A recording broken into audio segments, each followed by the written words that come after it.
En esta segunda parte quisiera invitarles a leer en el Evangelio de Juan el capítulo 4. Vamos a leer desde el verso primero y saltado algunos versículos también. Dice así: Cuando pues el Señor entendió que los fariseos habían oído decir, Jesús hace y bautiza más discípulos que Juan, aunque Jesús no bautizaba, sino sus discípulos, salió de Judea y se fue otra vez a Galilea, y le era necesario pasar por Samaria. Vino pues a una ciudad de Samaria llamada Sicar, junto a la heredad que Jacob dio a su hijo José. Y estaba allí el pozo de Jacob. Entonces Jesús, cansado del camino, se sentó así junto al pozo. Era como la hora sexta, probablemente el mediodía. Vino una mujer de Samaria a sacar agua, y Jesús le dijo: dame de beber, pues sus discípulos habían ido a la ciudad a comprar de comer. La mujer samaritana le dijo: ¿cómo tú, siendo judío, me pides a mí de beber, que soy mujer samaritana? Porque judíos y samaritanos no se tratan entre sí. Respondió Jesús y le dijo: si conocieras el don de Dios, y quién es el que te dice dame de beber, tú le pedirías y él te daría agua viva. La mujer le dijo: Señor, no tienes con qué sacarla, y el pozo es hondo. ¿De dónde pues tienes agua viva o agua de manantial? ¿Acaso eres tú mayor que nuestro padre Jacob, que nos dio este pozo, del cual bebieron él, sus hijos y sus ganados?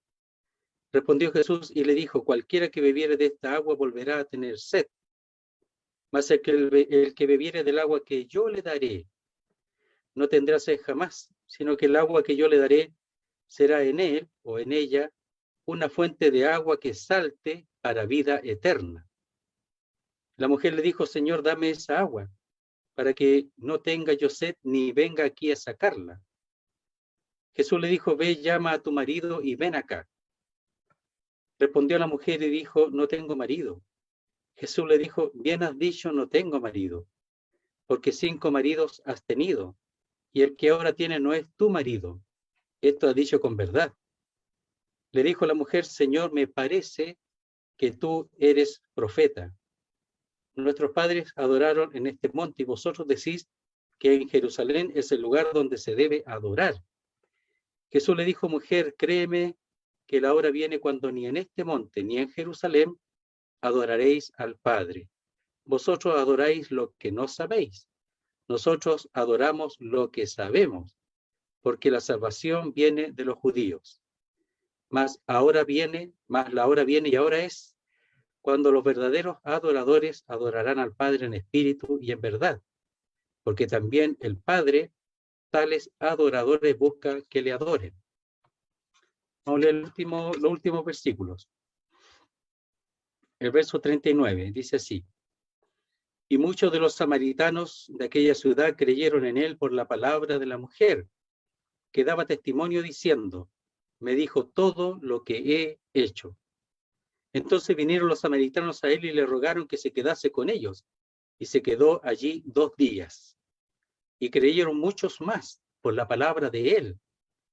Y decían a la mujer: ya no creemos solamente por tu dicho, porque nosotros mismos hemos oído, y sabemos que verdaderamente este es el Salvador del mundo, el Cristo. Hasta ahí nomás la lectura.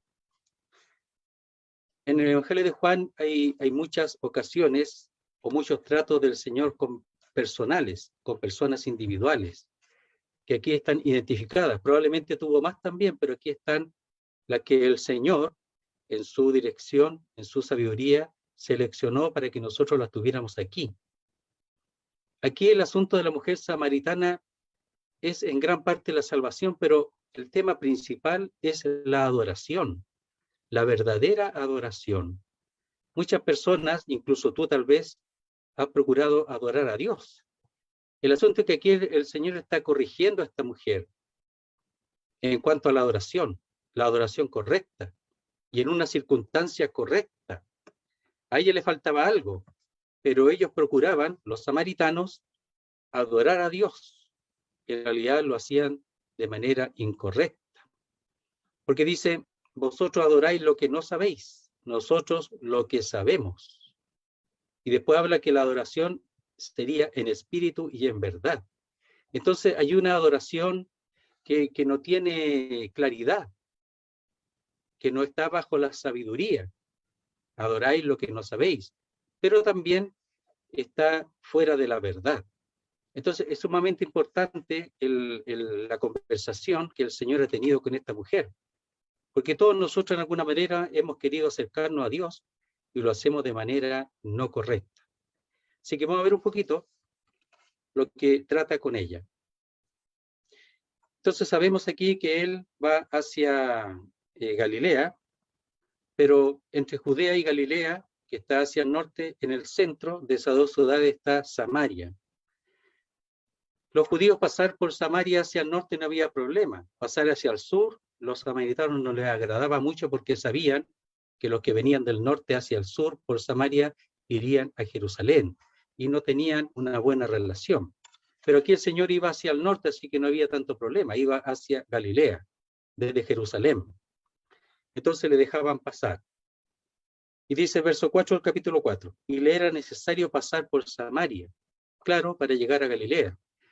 Cuando venían hacia el sur tenían que pasar hacia el otro lado del Jordán por Perea. Vino pues a una ciudad de Samaria llamada Sicar, o Siquem seguramente, antiguamente, junto a la heredad que Jacob dio a su hijo José. Entonces, Samaria tenía mucha historia también. Tenía la historia aquí, lo que había era algo tan importante, era el pozo, estaba la heredad de Jacob, que dio a su hijo José. De hecho, los samaritanos, ellos se reconocían como hijos de José. Dice, y estaba allí el pozo de Jacob, importante también. Entonces Jesús, cansado del camino, se sentó así junto al pozo, era como la hora sexta. Él se sienta junto al pozo y no tenía cómo sacar agua, por tanto él en ese momento no estaba pensando en el agua del pozo. Pero sí él sabía que es omnisciente, él procuraba llevar algo para aquellos samaritanos, llevar la verdad. El método hasta ahí no lo sabíamos.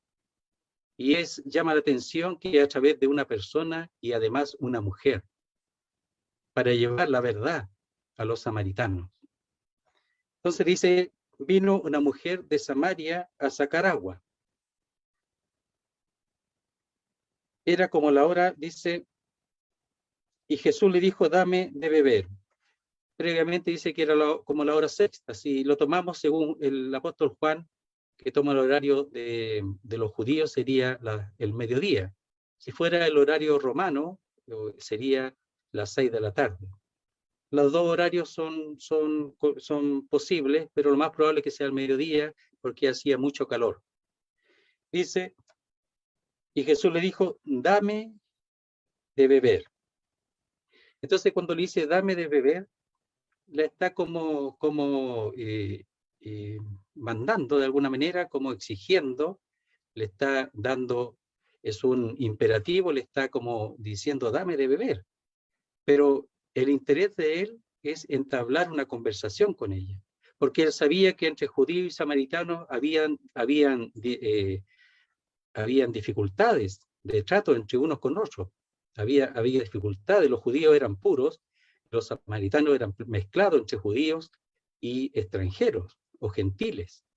Entonces los judíos los miraban en menos a los samaritanos, incluso no se juntaban con ellos y no hablaban con ellos, menos con una mujer. Entonces dice, dame de beber. Lo dice de esa manera porque ella percibía que él era judío por su forma de hablar, por su vestimenta, etcétera, pero él lo dice porque él quiere hablar con ella, quiere tratar con ella. La forma de llevar el evangelio a través de la palabra, a través del mensaje, de la conversación. Entonces él está procurando decirle algo a ella que ella necesita saber, que en ese momento ella no tiene la claridad, ni el interés, ni la sabiduría del propósito del Señor, al decirle, dame de beber.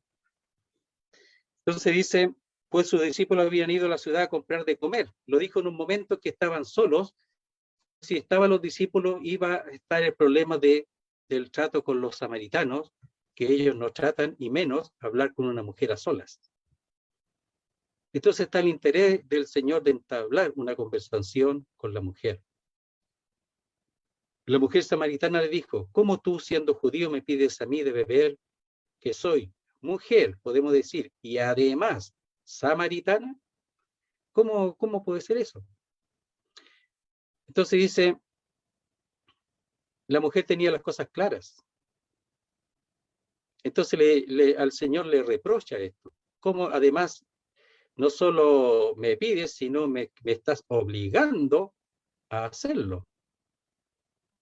Siendo judío, me pide a mí de beber, que soy mujer samaritana. Sí, el Evangelio, ahora el Señor está enseñando que el Evangelio es para todas las personas, para todos, no solo los judíos, aunque procede de los judíos, es para todos, es para ti, es para mí, es para todas las personas. Y a cada persona el trato, la forma de hablar es de acuerdo a sus circunstancias. Él no podía llegar con otro tema ahí, sino relacionado con el hecho de la relación entre judíos y samaritanos, pero además con la adoración, que ellos estaban llevándola a cabo de manera incorrecta. Entonces dice, ¿cómo tú, siendo judío, me pides a mí de beber, que soy mujer samaritana? Porque judíos y samaritanos no se tratan entre sí. Eso era histórico, lo hemos dicho recién. Pero ahí el término en realidad es que los judíos no usan las vasijas, los mismos tiestos, los mismos vasos en comunión con los samaritanos, en absoluto. No comían juntos, no bebían juntos. Eso era histórico. Entonces, porque judíos y samaritanos no se tratan entre sí. Entonces, ¿cómo iba a llegar el Evangelio a ellos? ¿Cómo? ¿Cómo podía llegar la palabra de Dios a ellos? La única manera es que Él entrara nomás, con energía, con fuerza, para poder dar a conocer la palabra de Dios, el mensaje a esta mujer, y desde ella a todos los demás, samaritanos. La importancia, el interés del Señor de llevar su palabra al Evangelio. Él era el centro del Evangelio, Él iba a entregar su vida, pero Él está enseñando a los discípulos y a nosotros que es para todos, no para algunos, no es exclusivo el Evangelio. Después Jesús le dijo, si conocieras el don de Dios y quién es el que te dice. Aquí me parece a mí que son dos cosas distintas, el don de Dios y quién es el que te dice. El don de Dios ya no lo conocían, el Espíritu de Dios no lo conocían, que después reflejado en la figura como el agua, no lo conocían. Y además, ¿y quién dice es el que te dice? Es decir, ¿quién era Él? Él era el Señor, Él era el Salvador. Habían dos cosas que no le está reprochando, sino le está diciendo, si supieras, si conocieras, tendría las cosas más claras, cambiaría tu pensar, tu pensamiento, tu mentalidad cambiaría si conocieras estas cosas, el don de Dios y quién es el que te dice. Es decir, el Espíritu de Dios que provendría en base a la fe del que te dice, del Señor, que estaba allí presente. Dice, dame de beber, que es lo que él le dijo, tú le pedirías y él te daría agua viva. Es decir, agua que tiene en ella misma vida. El agua, como decíamos, del manantial, que era reconocida como el pozo era agua de manantial, que era de abajo, no era de las lluvias, sino venía de los manantiales subterráneos. Y ese, como dice más adelante, le había dado vida a ellos y a sus animales por siglos. O sea, era realmente un pozo que se podía comparar con la vida, porque a ellos se lo había dado, pero era vida temporal nada más. Como decía el hermano previamente, hay un asunto en que el Señor guarda y cuida y da en este tiempo, pero Él está ofreciendo algo mucho mejor, que es eterno. Tú le pedirías y Él te daría agua viva, pero ¿quién es este caballero? Ella se preguntaría, pero ¿quién eres tú? ¿Cómo te voy a pedir a ti si ni siquiera sé quién eres? No te conozco. Pero aquí hay un pozo que sí nos da y nos provee. Y ella dijo, la mujer le dijo, Señor, no tienes con qué sacarla, es decir, ni siquiera tienes vasija para sacarla, no tienes nada. Y el pozo es hondo, ¿de dónde pues tienes el agua viva? Claro, ella está pensando en el agua de ahí, del pozo, el agua que quita la sed, que agua fresca, agua pura. Pero el Señor está hablando algo mucho, mucho más grande que eso. Dice, sigue hablando la mujer, ¿acaso eres tú mayor que nuestro padre Jacob, que nos dio este pozo del cual bebieron él, sus hijos y sus ganados? Los había sostenido hasta el día de hoy. Pero un día ellos iban a morir, ella también iba a morir. Y dice, respondió Josué y le dijo, cualquiera que bebiere de esta agua volverá a tener sed. De hecho, ella estaba cada día, seguramente tenía que ir a buscar agua, porque la sed iba a venir nuevamente, y es lógico, por muy buena que fuera el agua, tenía que volver a sacar por medio de esa vasija y con una cuerda bajarla, y era un pozo alrededor entre 26 y 30 metros, era hondo, para sacar el agua cada día. Entonces era un trabajo, era una obra que ella tenía que hacer, de algo temporal. Y eso expresa la religión. La religión es algo temporal, la religión es algo que cubre un poquito, calma un poquito la conciencia, pero lo hace de manera temporal, no es permanente. Y ellos lo que hacían en su servicio de adoración era algo temporal, no era algo que persistía constantemente en ellos, sino lo hacían como una cosa cotidiana, pero no pasaba nada dentro de ellos, en su interior. Era todo externo nada más. Entonces dice, cualquiera que bebiere de esta agua volverá a tener sed. Verso 14, más el que bebiere del agua que yo le daré, no tendrá sed jamás, sino que el agua que yo le daré será en él una fuente de agua que salte para vida eterna. Lo que el Señor está diciendo es que aquí hay algo que ella no conoce, hay algo que ella debiera conocer, pero que no conoce todavía, y se lo está ofreciendo.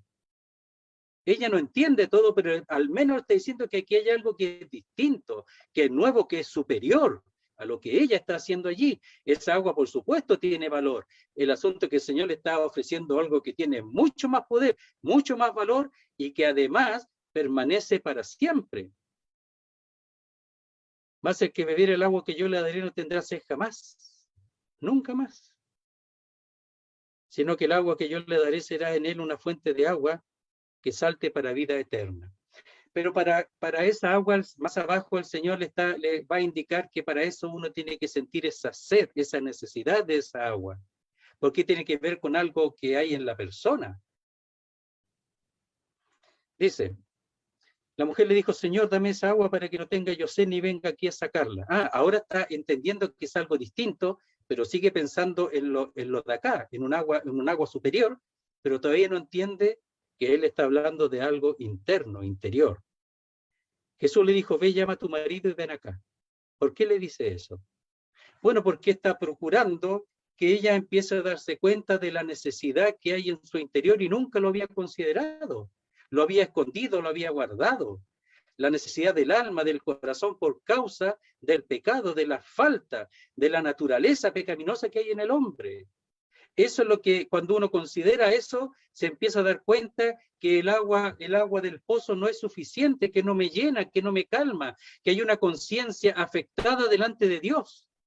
Pero cuando realmente lo considero, cuando yo me doy cuenta, cuando ella se dé cuenta que ella es pecadora, que ella se equivoca, ella se tiene que dar cuenta que su relación con Dios está afectada y que su alma tiene sed de algo que no lo suple, lo temporal. Tiene que ser algo a la misma altura y necesidad de lo que ella tiene en su alma, en su interior. El pecado, querido, el pecado, tú que escuchas, el pecado. Yo pregunto, ella estuvo en una situación que no quería reconocer, que la estaba escondiendo de alguna manera, y es así. No quería ella expresar claramente lo que ella está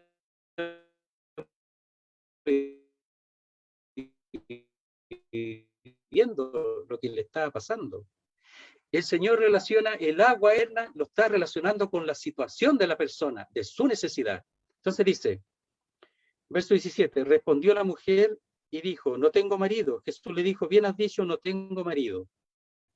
Lo sabía. Porque 5 maridos has tenido y el que ahora tienes no es tu marido. Esto ha dicho con verdad. Cuando ella dice no tengo marido, está diciendo vivo sola.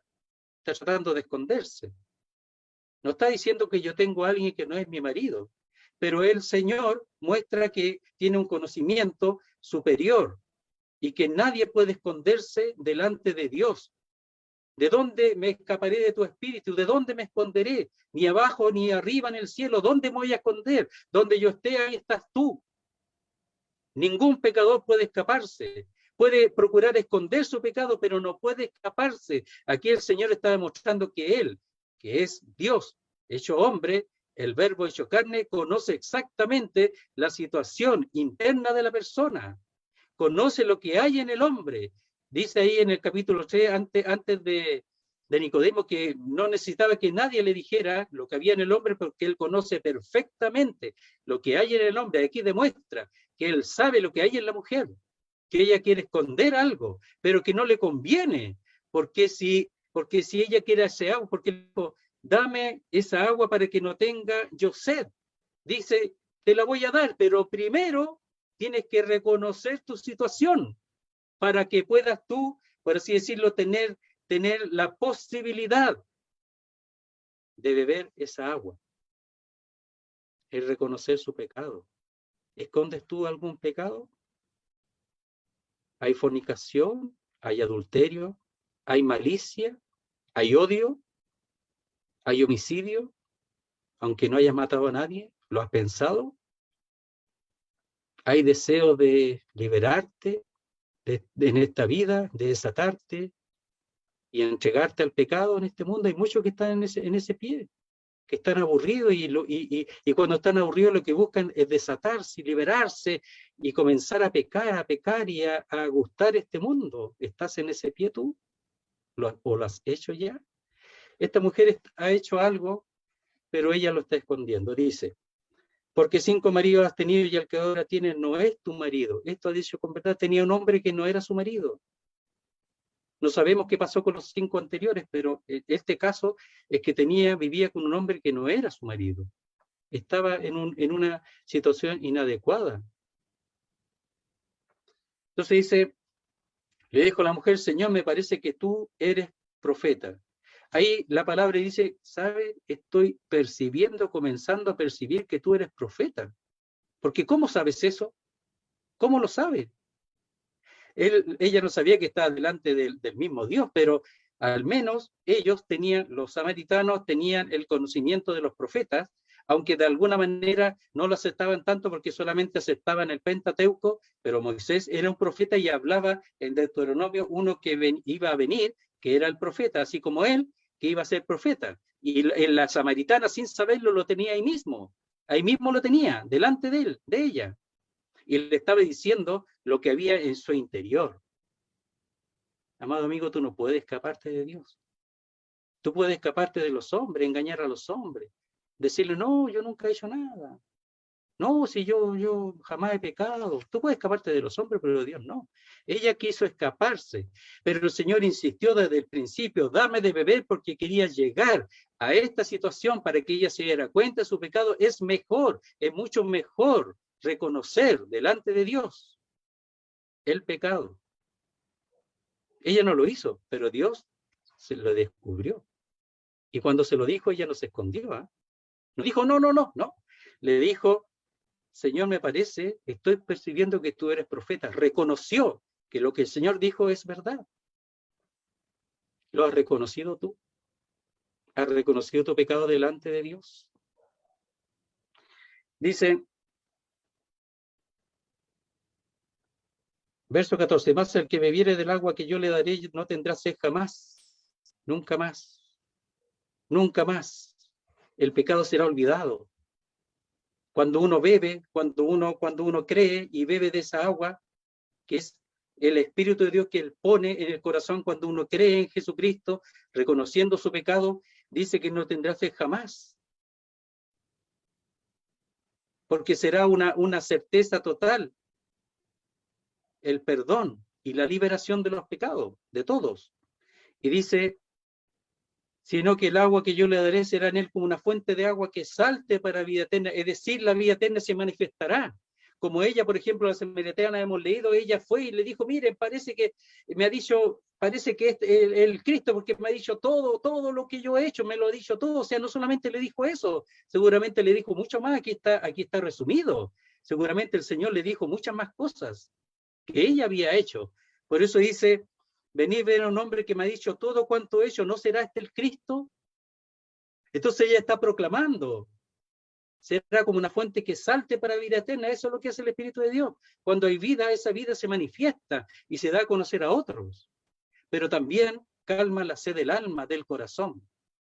Ahí cuando leyó nuestro dice, al que tuviere sed, yo le daré gratuitamente de la fuente del agua de la vida. La vida es Él, pero dice que pondrá en Él, en uno, es decir, en ella, en la que cree, dice, una fuente de agua que salte para vida eterna. Que salte para vida eterna. Miren, yo sé que el tiempo se fue ya, solamente expresar algo. Y dice, en el último y gran día de la fiesta Jesús se puso en pie y alzó la voz diciendo, si alguno tiene sed, venga a mí y beba. ¿Sed de qué? Sed de su alma. La sequedad del alma por causa del pecado, el pecado seca, el pecado consume a la persona, la consume. Dice, el que cree en mí, como dice la Escritura, de su interior correrán ríos de agua viva. Ya dice una fuente aquí, ríos de agua viva. Dice, el que cree en mí. Eso es lo que tenía que hacer la samaritana, creer en él. Y de esa manera después poder llevar a cabo una adoración correcta. No importa si fuera, no es en Samaria ni en Jerusalén, como vimos, sino en el corazón, por el Espíritu. Adoradores en espíritu y en verdad. Y eso era lo que ella no tenía, porque necesitaba confesar, reconocer su pecado y de esa manera recibir el perdón de sus pecados y puesto en ella esta fuente de agua que salte para vida, que es el Espíritu de Dios. Y de esa manera adorar en espíritu y en verdad. Mira lo que dice. El que cree en mí, como dice la Escritura, de su interior correrán ríos de agua viva, frescura, constante. Esto dijo el Espíritu que habían de recibir los que creyesen en Él. Creer en Él. Creer en Él. De su interior correrán ríos de agua viva, y esto dijo del Espíritu que recibiría los que creyeren en Él. En Él. ¿Cómo tú te acercas a Dios el Padre? ¿Adoras según tus pensamientos? ¿Te acercas a Él sin el Espíritu de Dios? ¿Te acercas a Él estando aún en tus pecados? Y piensa que Dios no considera tus pecados, los considera. Se acercó a la mujer con ese fin. Mujer, tú estás adorando, pero te falta algo. Lo haces sinceramente tal vez, pero no correctamente. Porque tú estás adorando sin tener arreglado la situación de tus pecados. Y eso es esencial, porque cuando uno reconoce, cuando uno da a conocer sus pecados delante de Dios, Él los limpia, Él los libera, Él los quita. He aquí el Cordero de Dios que quita el pecado del mundo. Y cuando los quita, pone en esa persona esta fuente que salta para vida, esta fuente de agua que salta para vida eterna, que es el Espíritu de Dios. Y así, de esa manera, tú podrás acercarte con toda confianza delante de Dios, sin ninguna traba. Hijo de Dios, totalmente reconocido por el Señor. Muy bien, el Señor bendiga su palabra.